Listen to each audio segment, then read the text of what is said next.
I bought a secret cabin to escape my toxic family. Then I caught them throwing a party inside it. For years, I'd been the family ATM, funding everyone's emergencies while they treated me like an outsider. The cabin was supposed to be my sanctuary, my one secret retreat.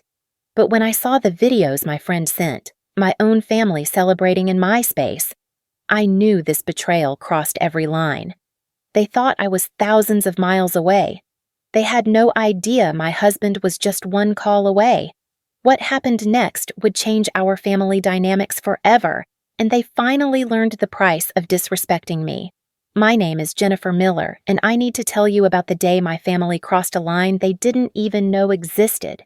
Picture this: a perfect morning at Lake Winnebago, Wisconsin. The sun's just breaking through the pine trees, casting golden streaks across the water. I'm sitting on the deck of my cabin, with a cup of coffee that actually tastes like peace. No phone calls asking for money. No guilt trips about missing another family gathering. No one treating me like a walking ATM who exists solely to solve their problems. This place? It's my secret. Bought it 6 months ago with money I'd scraped together from years of saying no to myself so I could say yes to everyone else. The real estate agent thought I was crazy. A single woman buying a remote cabin an hour outside Milwaukee. But she didn't understand. When you've spent 34 years being everyone's financial safety net, you learn to value silence. The cabin isn't fancy. 2 bedrooms, 1 bathroom, a kitchen that barely fits 2 people. But it has something my family house never had. It's mine. The deed has only my name on it. Not my parents, not my siblings, just Jennifer Marie Miller. For the first time in my adult life, I owned something they couldn't touch, couldn't borrow against, couldn't somehow turn into their emergency fund. I'd been coming here every weekend for 3 months, telling my family I was visiting a friend in Madison. They never questioned it. Why would they? As long as I showed up for the monthly crisis management meetings disguised as family dinners, they were happy. Last month, it was my brother Derek needing $2,000 for his truck repair. The month before, my sister Ashley's daycare bill. Before that, Mom's dental work. I calculated it once. In the past 2 years, I'd given my family over $40,000. Not loaned, given. Because asking for it back made me selfish and forgetting where I came from. But sitting here on this deck, watching a family of ducks paddle by without a care in the world, I felt something I'd forgotten existed. Contentment. The cabin was working exactly as I'd hoped. It was my reset button, my sanctuary, my proof that I could exist without being defined by everyone else's needs. The irony wasn't lost on me. I'd bought this escape with money I'd saved by finally learning to say no. After Derek's truck fund, something shifted. I started putting my foot down, started prioritizing my own financial security. My family called it selfish. I called it survival. The morning routine had become sacred: coffee at sunrise, an hour of reading on the deck, then a walk down to the water. No schedule except my own. No one could find me here because no one knew this place existed. It was perfect. Until it wasn't. I should have known something was off when Derek stopped calling about money. For 3 weeks, radio silence, same with Ashley. Even Mom seemed unusually independent, handling her own problems without her usual, "Can you help me out, sweetheart?" calls. I thought maybe they were finally growing up, learning to manage their own lives. God, I was naive. The first crack in my perfect world came on a Tuesday. I'd been at the cabin for 4 days straight, using some vacation time to deep clean and organize. My phone had been blissfully quiet. Then my friend Sarah texted, "Isn't that your mom's car?" Attached was a photo of a familiar blue Honda parked outside Walmart. But I was supposed to be in Denver for a work conference. My family thought I was 1,500 miles away, presenting marketing strategies to potential clients. They had no idea I was actually 23 miles from home, living my best secret life. "Yeah, that's her car," I texted back. "Why?" "Just weird seeing it when you're supposed to be in Colorado. Everything okay with your family?" Everything was fine, as far as I knew. I'd even called Mom from the cabin 2 days ago, letting her believe I was calling from my hotel room in Denver. She'd seemed normal. Well, normal for her. No crisis, No emergency, no subtle hints about needing money, just pleasant conversation about the weather in her garden. But something felt wrong. Call it intuition or paranoia, but after years of managing family crises, you develop a sixth sense about when trouble's brewing. Thursday morning, that sixth sense proved right. I was making breakfast when my phone buzzed with a text from Sarah. "Okay, this is weird. Check your Instagram." Sarah worked part-time at the local photography studio and had connections everywhere in our small town. If something was happening, she'd know about it. I opened Instagram, scrolled through the usual posts, and found nothing unusual. Then I checked her stories. My blood ran cold. There, tagged at a location I didn't recognize, was a video of my brother Derek laughing with some friends, but it wasn't where he was that made my heart race. It was what I could see in the background. Through a window, just barely visible, was a view I knew by heart. The east side of Lake Winnebago, with its distinctive cluster of pine trees on the far shore. That was the view from my cabin's living room. My hands were shaking as I screenshotted the story and zoomed in. There, unmistakable in the background, was my deck railing. The same railing I'd stained myself 3 months ago. The same deck where I'd been drinking coffee 12 hours earlier. "Sarah," I called her immediately. "Where was Derek when you saw him?"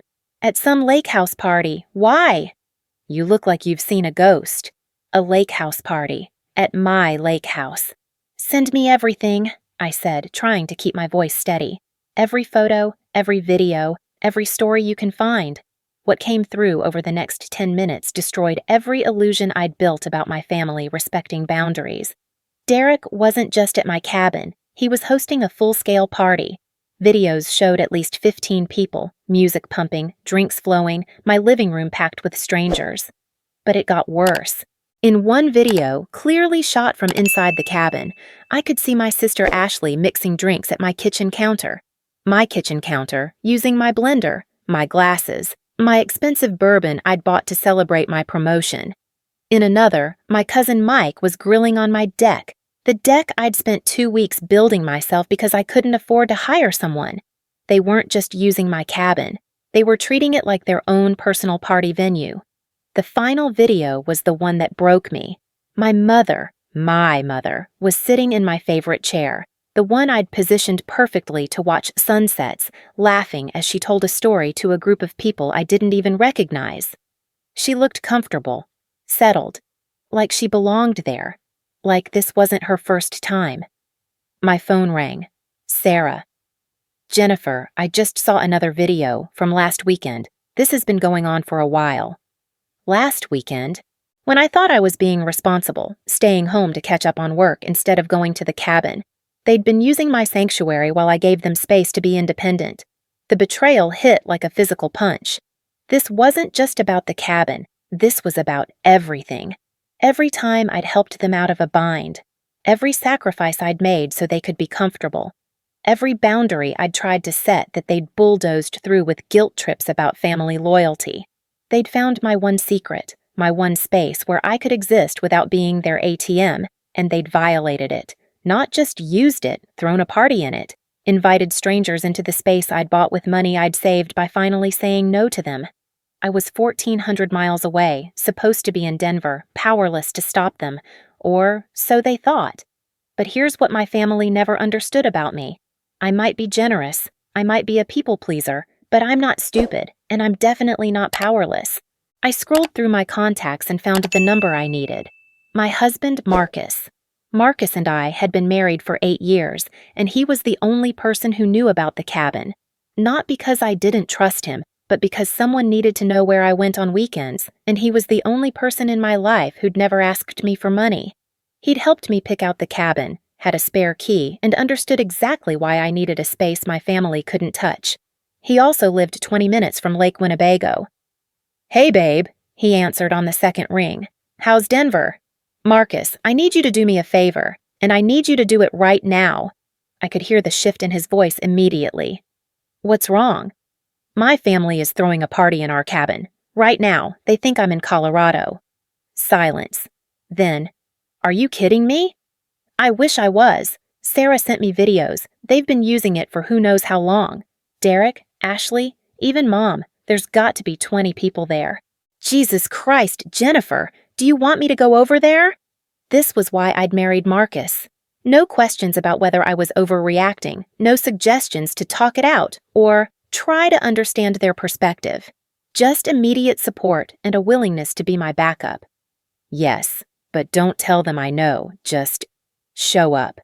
Use your key and walk in like you're supposed to be there. Let them figure out how to explain why they're throwing a party in my cabin while I'm supposed to be 1,500 miles away.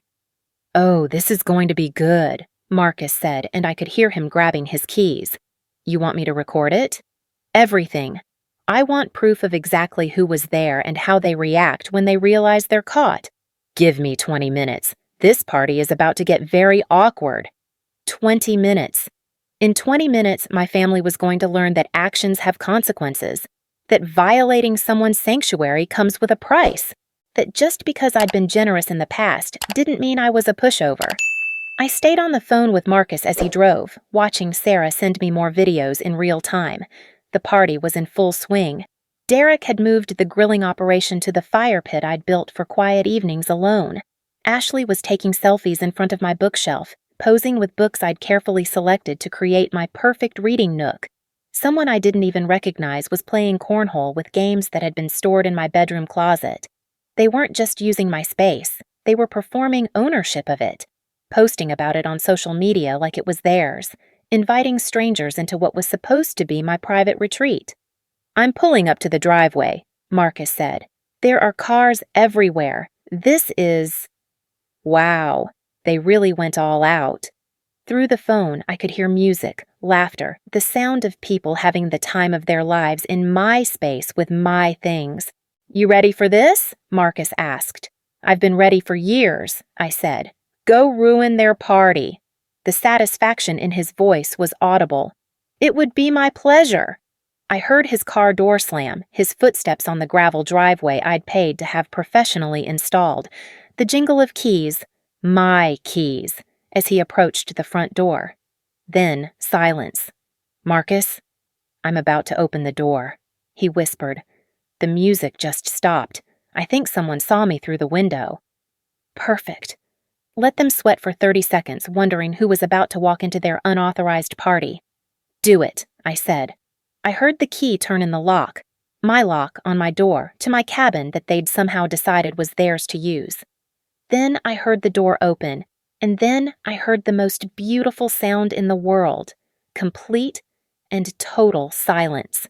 The music had stopped, the laughter had died, the party was over. Holy shit, Marcus whispered into the phone. Jennifer, you should see their faces. Your mom just turned white as a sheet. Derek looks like he's about to throw up. Ashley actually dropped her drink. I closed my eyes and savored the moment. For 3 months, this cabin had been my sanctuary. For who knows how long it had been their secret party venue. But right now, in this moment, justice was walking through my front door in the form of my husband holding the keys they didn't know existed. Put me on speaker, I said. It's time for them to hear from Denver. Put me on speaker, I said. It's time for them to hear from Denver. I heard Marcus tap his phone, then the hollow echo that meant I was now broadcasting to a room full of people who thought I was 1,500 miles away. Hi, everyone, I said, my voice cutting through the silence like a knife. Having fun at my cabin? The reaction was immediate and beautiful. Through the phone, I could hear sharp intakes of breath, someone cursing under their breath, and what sounded like Ashley starting to cry. Jennifer? Mom's voice, shaky and uncertain. But you're in Denver. How did I know you were throwing a party in my cabin while I'm supposed to be at a work conference? Gee, Mom, I wonder. I let that sink in for a moment. Marcus, can you describe what you're seeing right now?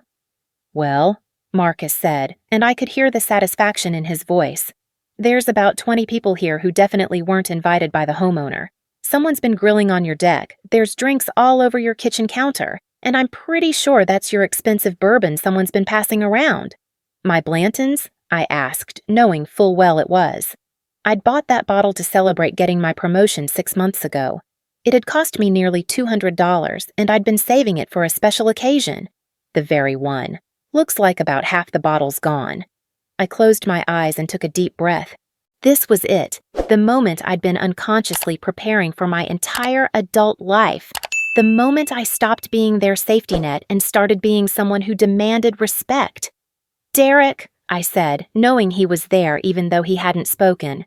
"Want to explain how you got into my cabin?" Silence. "No?" "Okay, let me guess. You found the spare key I hid for emergencies, the one that was supposed to be for genuine emergencies, not impromptu house parties. Am I close?" "Jennifer, we can explain." Ashley's voice, tear-choked and desperate. "Actually, you can't," I interrupted. "There is no explanation that makes this okay. You violated my privacy, invaded my sanctuary, and lied to me for who knows how long. But what makes it worse is that you did it while I was supposed to be working, while I was trying to build the career that allows me to help this family over and over again." Through the phone, I could hear people shuffling around, probably gathering their things and trying to make a quiet exit. Good. Let them be embarrassed. Let them understand that this wasn't some innocent mistake.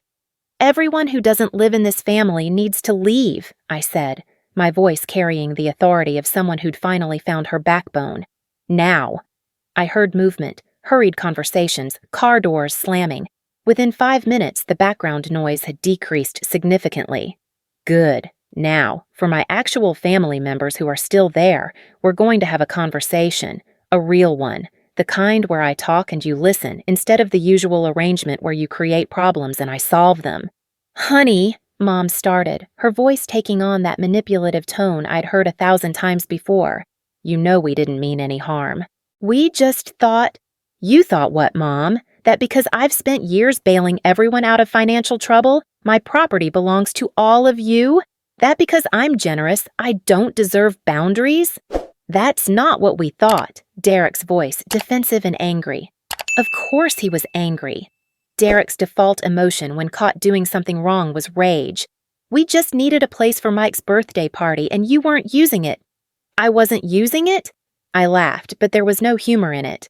"Derek, I pay a mortgage on this place. I pay insurance, utilities, taxes. I personally installed that deck you were grilling on and built the fire pit you've been using. In what universe does that translate to not using it?" "You know what she means," Ashley chimed in, and I could hear her trying to rally support. "You're never here anyway." "I'm here every weekend," I said flatly. "Every single weekend for the past 3 months. The only reason I'm not there right now is because I'm supposed to be working, building the career that funds your constant emergencies." The silence stretched out, and I realized this was the first time in years, maybe ever, that I'd spoken to my family without trying to manage their emotions or fix their problems. I was just telling the truth, plainly and directly, and they had no idea how to respond. "Marcus," I said, "I want you to document everything. Take photos of the mess, the empty bottles, any damage. Then I want everyone out." "Jennifer, you can't be serious." Mom's voice had shifted from manipulative to desperate. "We're your family." And there it was, the magic phrase they'd used to justify everything for my entire adult life. "We're your family," as if those 3 words erased boundaries, excused betrayals, and entitled them to whatever I had. "You're right, Mom. You are my family, which is exactly why this hurts so much." I heard Mom start to respond, probably with another guilt trip about family loyalty, but I wasn't done. "For 8 years, I've been everyone's backup plan. Derek's truck breaks down? Call Jennifer. Ashley needs daycare money? Call Jennifer. Mom's dental work is too expensive? Call Jennifer. I've given this family over $40,000 in the past 2 years, and not once has anyone asked me how I'm doing financially or emotionally." "That's not true," Ashley protested. "We appreciate everything you do." "No, you don't. You expect it. There's a difference. Appreciation means respect. Respect means asking before you use someone's property. It means understanding that generosity isn't an invitation to take advantage." I could hear someone crying. Probably Ashley, who'd always been the family's designated emotional manipulator. But for the first time in my life, someone else's tears weren't making me back down. This cabin represents something none of you understood, I continued. It's the first thing I've ever owned that I bought with money I saved by finally saying no to some of your requests. It's proof that I can exist as more than just the family's ATM, and you found it and violated it. We didn't know it meant that much to you, Derek said, his voice smaller now. You didn't know because you never asked, just like you never asked if I could afford all the money I've given you over the years. Just like you never asked if constantly being everyone's financial safety net was taking a toll on my own dreams and goals. Through the phone, I heard Marcus moving around, probably documenting everything like I'd asked. I also heard the distinct sound of someone vomiting, hopefully into my toilet and not on my floor. Here's what's going to happen, I said, my voice steady and final. Marcus is going to supervise while you clean up this mess. Every bottle, every piece of trash, every speck of evidence that you threw a party in my home. Then you're going to leave, and you're going to think very carefully about what you've done. And then what? Mom asked, her voice barely a whisper. Then we're going to establish some new rules about how this family operates, because things are going to change. Jennifer, Derek's voice was angry again. You can't just... I can and I will. I cut him off. For 34 years, I've been the accommodating one, the understanding one, the one who prioritizes everyone else's needs over her own. But you know what I realized today? Being generous doesn't make me a doormat. Being family doesn't give you the right to walk all over me. I heard more movement, people starting to clean up their mess. Good. Marcus, how bad is it? Honestly, it could be worse. Mostly just party cleanup. But Jennifer, they moved furniture around, went through your stuff. There's food in your bedroom. Looks like someone was using it to store party supplies. My bedroom. They'd gone through my bedroom, moved my personal belongings, treated my most private space like a storage room for their party supplies. Take pictures of everything, I said. I want documentation. You're being dramatic, Ashley said, her crying now mixed with resentment. It's just a party. No, Ashley, it's not just a party. It's a violation of trust, respect, and boundaries. It's the culmination of years of you treating me like I exist solely to serve this family's needs. I could hear them working now, cleaning up their mess under Marcus's supervision. The sounds were satisfying. Trash being collected, dishes being gathered, the general chaos of 20 people being reduced to manageable disorder. You know what the worst part is? I said, not expecting an answer. It's not even the party itself. It's that you found the one thing in my life that was just mine, and you couldn't let me have it. You had to take that too. We didn't take anything, Derek protested. We just used it while you were gone. Without permission, without even acknowledging that permission was needed. That's taking, Derek. That's theft of peace, privacy, and boundaries. The cleanup continued in relative silence for the next 20 minutes. I stayed on the phone, listening to my family deal with the consequences of their actions for possibly the first time in their adult lives. No one was making excuses for them. No one was minimizing what they'd done. They were simply cleaning up their mess and facing the reality of what they'd lost. Okay, Marcus finally said. The place is cleaned up. Not perfect, but clean. Everyone's ready to leave. Good. Before you go, I want each of you to understand something. This isn't me being vindictive or cruel. This is me finally establishing boundaries that should have existed years ago. I paused, letting that sink in. Derek, you're 36 years old. Ashley, you're 31. Mom, you raised us to be independent adults. It's time to start acting like it. So what? You're cutting us off? Derek's voice was bitter. I'm cutting off the pattern where my generosity is taken for granted and my boundaries are ignored. If you need help in the future, ask respectfully. If I say no, accept it, and never ever use my property without permission again. Jennifer, Mom's voice was small, defeated. We're sorry, we really are. For the first time during this entire conversation, I heard something genuine in her voice. Not manipulation, not deflection, just honest remorse. I know you are, Mom, but sorry isn't enough anymore. Sorry is what you say when you spill coffee on someone's shirt. This requires changed behavior, not just apologies. I heard car doors starting to close, engines turning over. My family was leaving my sanctuary, probably feeling like they'd been the victims of my unreasonable behavior, but I felt something I hadn't experienced in years: peace. "Marcus, are they all gone?" "Just left." Derek looked like he wanted to say something else, but I think Ashley dragged him to the car. "Your mom sat in her car for a few minutes before driving away." "How bad is the damage?" "Honestly, not bad. They did clean up pretty well. A few things are in the wrong places, and your bourbon's pretty much gone, but nothing's broken or permanently damaged." I closed my eyes and felt tears I didn't expect. Not tears of sadness, but tears of relief. For months, this cabin had been my secret sanctuary. For who knows how long, it had been their secret party venue. But now it was mine again, truly and completely. "Thank you," I said to Marcus, "for driving over there, for handling it, for documenting everything, for supporting me instead of telling me to just let it go." "That's what partners do," he said simply. "Besides, I've watched your family walk all over you for years. It was about time someone stood up for you, even if it had to be you. Especially if it had to be me." We talked for another few minutes about practical things: changing the locks, better security, making sure this couldn't happen again. But mostly, I just sat in my hotel room in Milwaukee, not Denver, because I'd never actually gone to Denver, and processed what had just happened. For the first time in my adult life, I'd enforced a boundary without backing down.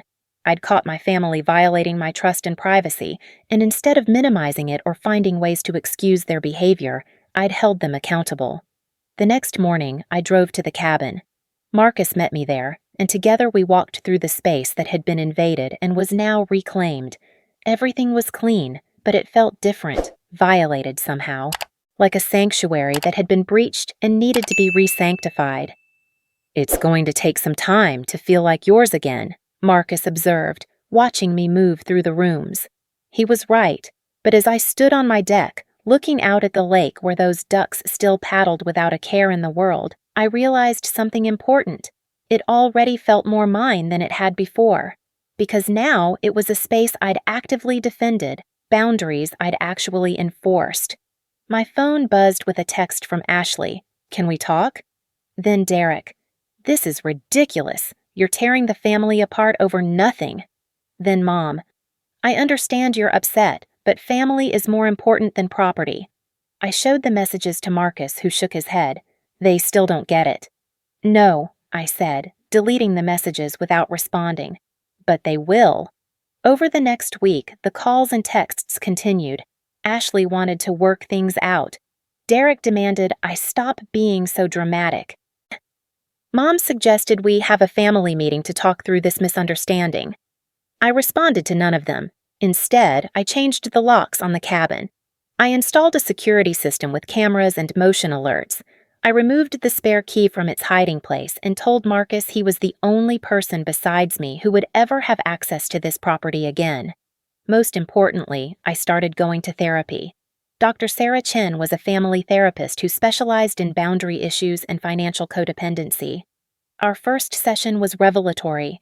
"It sounds like your family has trained you to believe that love equals financial support," she observed after I'd told her about years of being the family ATM.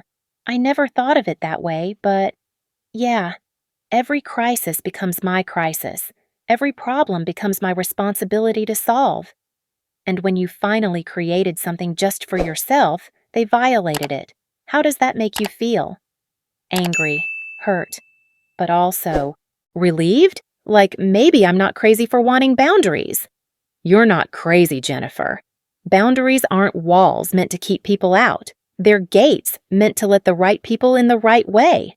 Over the following weeks, I learned about concepts I'd never considered: emotional boundaries, financial boundaries, the difference between helping and enabling.